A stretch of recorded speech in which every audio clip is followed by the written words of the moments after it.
So let's just keep going. So you ought to download the tracker. I'm gonna have it as a link at the bottom of the podcast. And you want to begin with your baseline measurements across all the 5 tests. And you want to identify your strengths and your areas that you need to improve. You monitor your progress, and again, you celebrate your achievements. Again, when I can lift something that I couldn't lift before, uh, I celebrate. Okay. So research shows active tracking and targeted interventions can improve biological age markers by 5 to 10 years compared to chronological age. And I will tell you that I feel that 5 to 10 years younger, and I can show you some of the metrics. Consistency matters more than perfection. Even small improvements translate to meaningful enhancements in independence and quality of life. Okay, so you don't have to make these major changes. Don't expect to lose 20 pounds the first, you know, 5 days. It's just not going to happen. Okay, so just have some realistic goals. Think of this as a lifestyle change. It's not something that I'm just going to do for 2 months and then I'm going to go back and eat my Twinkies and sit on the couch. You have to make a lifestyle change. Okay, so just think of this is something I'm going to incorporate into my life daily. This is not optional. All right. Now, this is my trainer. This is a guy named Drew. And about I don't know, it's like 2 weeks ago, uh, he was like, I need to take a picture of you. You're one of my best students. You come in, you do what you're supposed to do. And you know that old saying, when the sun's out, the guns are out. I got guns now. All right. I told him when I first started working with him is that I want to be able to go to the beach and not be ashamed to take my shirt off. I would see some guys on the beach and they'd have these big beer bellies and they're just walking around so proud. And I'm like, wow, these guys are really self-confident. I'm not that self-confident. So I told him I want to be able to take my shirt off at the beach now. I I still do it sparingly, but I'm not self-conscious about it anymore. So that was my one little goal. And then after that, I was so it was such a habit for me. Now I don't want to miss. I worked out while I was here. So it has become a lifestyle for me. And not only do you want to measure your body, well, let me go to the next slide. I'm gonna come back to this one. All right. This is I have a body composition scale uh, at home, and you can get this off of Amazon. It costs $50, $60.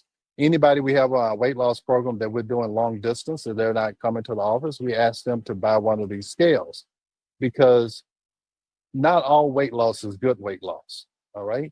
You want to make sure that when you're losing weight, you're losing fat and you're not losing muscle. That is so important as you age that you don't lose muscle mass. That's why I'm so proud of that picture because I have gained muscle mass and I can measure it and I have measured it. So I think, okay, yeah, this is visceral fat. So this is the fat that can kill you. All right. This is the fat that's inside in your omentum that carries all of these toxins. And over the last 263 days, my visceral fat has gone down by 7 pounds. And that's probably the most important thing for me. Okay. Is that dangerous killer fat I've been able to decrease by 7 pounds. Uh, that's probably what I'm most proud of. And how did I do that? Probably by changing to a plant-based diet. I eat meat very sparingly, and usually, if I do eat meat, it's some wild caught fish. But the plant-based diet I mean, that's just a part of me now. It's not that I try to resist having meat, I just don't want it. And it helps me to control my weight. And you can see in a plant-based diet, my muscle mass has increased by 5 pounds over less than a year. That's not supposed to be really possible. Okay. That's why my trainer was so proud of me because uh, I had gained this muscle mass by working with him. And at this age, that's not supposed to be very common. And this is my skeletal muscle. It's gone up by 10%. So I'm very proud of that. And I keep working it. I don't want to see any dips in it.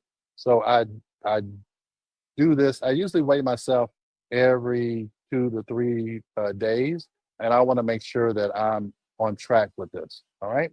So I'm not bragging, but I'm just telling you this is something that can be done. And I only go to the gym twice a week, Wednesdays and Saturdays, and I go for an hour. That's really all I do. Now, I do expend some energy out in my backyard. We garden, we plant roses and stuff, and that's probably my daily exercise. I go out there and do that. But this is just 2 times a week I've been able to do that, uh, to accomplish this. So it really is more about consistency. I tell people you don't have to do 4 hours of CrossFit, 8 days a week in order to improve. It's all about consistency. So let's go back one slide. Now, the other thing that you want to measure, and I told you I'm very concerned about my mind and my brain because of my mother's dementia. And she also had a brother and a sister who also had either Alzheimer's or dementia. And this is the Muse headband, and I'm a big proponent of that. I just, in my ageless tip of the day that I put in the school group, I talked about how important it was to be still and be quiet. It stimulates your parasympathetic nervous system. That's the opposite of the fight or flight nervous system. And just 10 minutes of activating your parasympathetic nervous system allows your body to reset and repair itself. So this Muse headband you put on your head, and it tells you when your brain is quiet. All of those little blue birds down there says that my brain was quiet. Now you see it says I have 33 birds and 16 recoveries. What that means is that what mindfulness means is that you're mindful that when thoughts cross your brain and you're able to let those thoughts leave and you don't dwell on them. So you're not, so a thought comes like, oh, how am I going to, you know, do I have enough money for my house note or whatever? Just let that pass, recover, slow your brain down. Don't go down those rabbit holes of anxiety and panic. How do you control your thoughts? The secret formula is that if you can control your thoughts and you can control your breath, your heart rate will go in rhythm with that. All right. So that's why breathing, when they meditate, they talk about focus on your breath. And this is cognitive performance. And again, you have good days and you have bad days. This is today. This is May 28th. This is what I do in the morning. Okay. I'm telling you, when I'm telling you I have a routine, I have a routine. So today it was great. Now I'm going to tell you when you really do deep meditation, I have reached this optimal level when I'm really focused and I do more than a 15-minute meditation. So this is telling me that my cognitive performance is great. That is very, very important to me. And then you look here, it's brain recharge. Am I overworking my brain? No, I have my sleep last night, my meditation has allowed my brain to recharge. Okay. So I love this. And if you, I'm going to have a link to this. If you go to choose muse, muse.com/ageless, you can go and purchase this and you get a 20% discount. So it's, what did I say? Choose, CHOOSE, muse, MUSE.com/ageless. And you can get this and you can do it and you can track how well your brain is working, and it allows you to know if you're meditating correctly. I also talked about just the act of being still. I was still 84% of the time during those 15 minutes. And this I've had to work on, is being able to not be fidgety and want to move. So I sit in this position, I stay there, I focus on my breathing, and I let my thoughts pass. I don't dwell on negative thoughts, and I don't and I try to invite positive thoughts. That's how you get these little birdies to show up. When your brain is, and what you'll have is you'll be listening. When you're thinking, you hear rain and it sounds like a thunderstorm if you're really thinking. And as you quiet, the rain goes away and the birds start to sing. And your brain can start to get trained. And I can do it willingly, is that I know how to slow my brain down.